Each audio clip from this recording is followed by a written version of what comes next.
Hey everyone, Token Dave over here. Dorky token black guy who's just trying to get by. And welcome to another edition of Comic Book Concepts. Here I talk about certain jargon, items, slang, and other terminologies that comic book fans like to use when they talk about their favorite superhero, villains, or certain events within comics. Keep in mind that these concepts are not solely restricted to the comic books. They can be known and seen in novels, fantasy, and other realms of science fiction. I was actually doing additional research for a CEO and 2 reviews, and I realized there are some things that occurred with these topics that are general reflections of comics at different periods of times. And so, with that in mind, you're going to get a few comic book concepts regarding the different eras of comic books. Now, there are 4 major eras of comics. 2 of them, while publicly known, I call them by a different name, which are the latter 2. But I use the same name for the first 2 eras, which, I'm going to start out with the first era, which is known as the Golden Era. Now, if memory serves correctly, don't totally quote me on what I say. I might actually end up putting this in the description.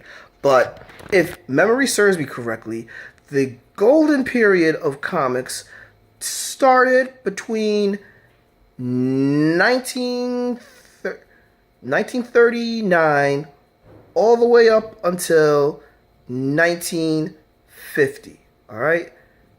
Don't quote me on that. No, not 1950, 1954. All right? Still don't quote me on that.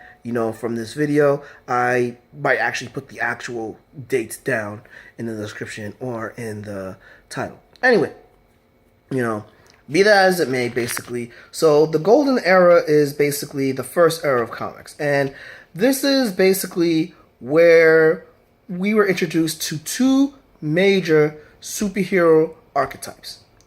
You got the superpowered heroes, and then you got the human heroes that either train their bodies to peak condition, right?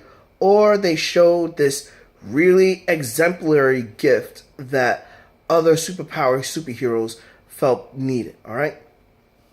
So, and the Golden Age, some argue, came about by the creation of, what is the first popular superpowered superhero known as Superman. And this is where basically a lot of the the popular DC characters were introduced, because after Superman was introduced, a year later, we were introduced to Batman, right? So here is where we got the heroes like Superman, the Trinity, Superman, Batman, and Wonder Woman. In addition, we were also introduced to Captain Marvel, aka Shazam, Aquaman, the Flash, the original Flash, Hawkman, Atom, and Green Arrow as well. No, not Green Arrow, but Green Lantern. Green Lantern, Captain America, Human Torch, and Submariner.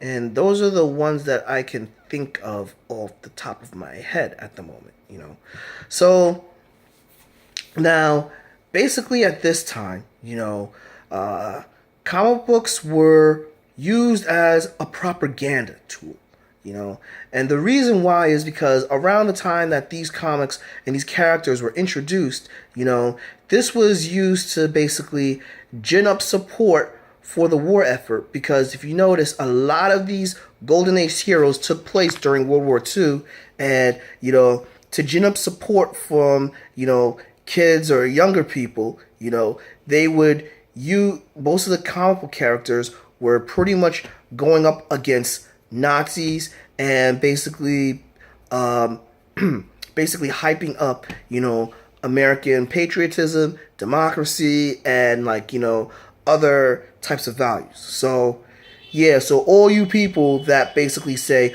oh, keep my politics out of my comic books, politics have always been an important part of politics, y'all. Just letting y'all know this right now. Anyway, and comic books as well, they were at this time in the golden age were easily disposable. You see, while they were used for propaganda items, they were also, not seen as artistic entertainment as they are right now. And a lot of people, and the comics were not massively published as they were in the next era and going forward. It was very expensive to actually create the comics, let alone have them published, and they were usually very quick reads. So when people would buy them, oh, and by the way, they were kind of expensive at that time, so not as many people got access to comics. And to top it off, since they were such quick reads, they were mostly read by soldiers for entertainment, and normally those comics would end up being disposed or discarded because those same soldiers would end up having to drop everything to be able to fight. So after World War II, basically, comics started going into the realm of other types, beyond the superheroes. This is when a lot of Western comics were being made, and a lot of romance comics and funny childlike comics here and there. But around that time, comics started to really wane, and this is when basically the golden age of comics started to come to an end in the early 50s, because despite other forms, they weren't really as popular with basically the mainstream, since basically the war was over, they got stale, and to top it off, people were more interested into science fiction. But that is going to go into the next era of comics, which I will talk about pretty soon. But what did you guys think? Do you guys have any other questions, comments, or concerns regarding what I stated about the golden age of comics? Please drop them in the comment section below. Give me a like. Follow me on Facebook at Token Dave, or on Twitter at Token Dave 80. Subscribe and ring that bell so you know when a new video loads. But until then, this has been Token Dave, the dorky token black guy who's just trying to get by. I'll catch all of you later.